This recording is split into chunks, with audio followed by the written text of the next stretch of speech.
विश्वकर्मा आज मौजूद हूँ मैं आजमगढ़ के भंवरनाथ पे। यहाँ पे एक चौपाल का आयोजन किया गया है। मैं सर से जानना चाहूँगा उस चौपाल का उद्देश्य क्या है। सर, आज जैसे आप लोगों के द्वारा एक चौपाल रखी गई है, उसका उद्देश्य क्या है?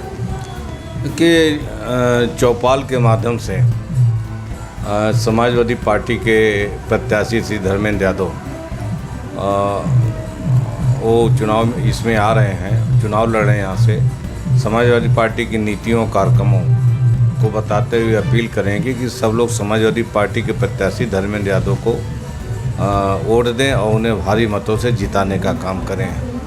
सर, आप विश्वकर्मा समाज के एक बड़े नेता हैं, पूर्व में मंत्री रह चुके हैं, तो अब की बार इस चुनाव में विश्वकर्मा समाज के लोगों से क्या अपील करेंगे?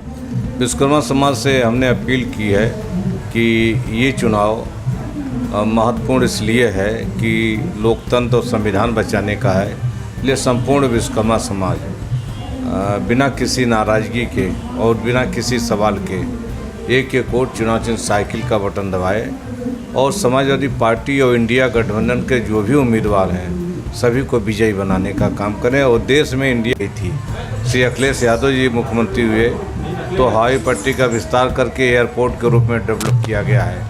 आज जो भी जहाज़ उतर रहा है, चाहे किसी का भी हो, ये समाजवादी पार्टी की सरकार की देन है कि एयरपोर्ट के चलते जहाज़ उतर रहा है। भारतीय जनता पार्टी का इसमें कोई रोल नहीं है। सर, एक चीज़ आए दिन देख रहा हूँ कि विपक्ष द्वारा एक आरोप लगाया जा रहा है भ्रष्टाचार को लेके, तो भ्रष्टाचार आखिर खत्म कैसे होगा?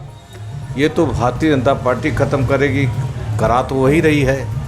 थाने में, तहसील में, कचहरी में, हर जगह इतना घूसखोरी बढ़ गई है कि आम आदमी का काम जो जायज़ काम है, जो बिना पैसे को होना चाहिए, वो भी पैसे लेकर के हो रहे हैं। और भारतीय जनता पार्टी के सभी नेता, भारतीय जनता पार्टी के कार्यकर्ता सब लोग भ्रष्टाचार में लिप्त है। तो ये भारतीय जनता पार्टी को चाहिए कि पहले अपने भ्रष्टाचार को ख़त्म करें, फिर देश के भ्रष्टाचार का सवाल उठाएं।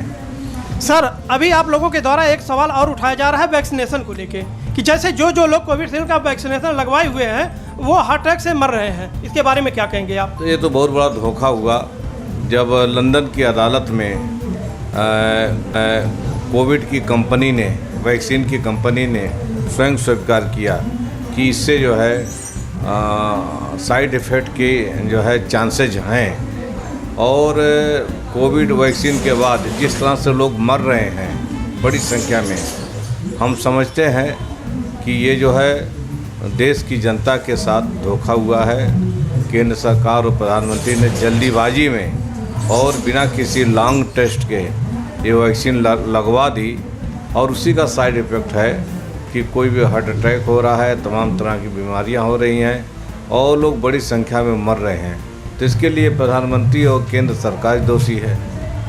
सर, जैसे कि यहाँ पे शिक्षा, व्यवसाय और अन्य कार्यक्रमों के बारे में आप लोगों के द्वारा मुद्दे उठाए जा रहे हैं, तो शिक्षा और व्यवसाय ये कैसे सुदृढ़ होगा, इसके बारे में क्या कहेंगे आप? देखिए, शिक्षा और व्यवसाय दोनों अलग अलग चीज़ है। भारतीय जनता पार्टी ने शिक्षा व्यवसाय दोनों को एक में मिला दिया है और शिक्षा का व्यवसायीकरण कर दिया है। शिक्षा को इतना महंगा कर दिया है, फीस इतनी महंगा हुई है कि गांव का गरीब का बेटा, किसान का बेटा, मजदूर का बेटा, पिछड़े का बेटा, दलित का बेटा अब उच्च शिक्षा नहीं प्राप्त कर सकता है। समाजवादी पार्टी की सरकार में उच्च शिक्षा, डॉक्टरी, इंजीनियरिंग की पढ़ाई और IAS की पढ़ाई को इतना सस्ता कर दिया था कि गांव का गरीब, दलित, पिछड़े के लड़के भी जो है वो बड़ी कुर्सियों पर सिलेक्ट होकर के पहुंच जाते थे। बीजेपी के पूंजीपतियों, उद्योगपतियों और अमीरों की पार्टी है। ये अमीरों को शिक्षा दिलाना चाहती है और गरीबों को शिक्षा से वंचित करना चाहती है।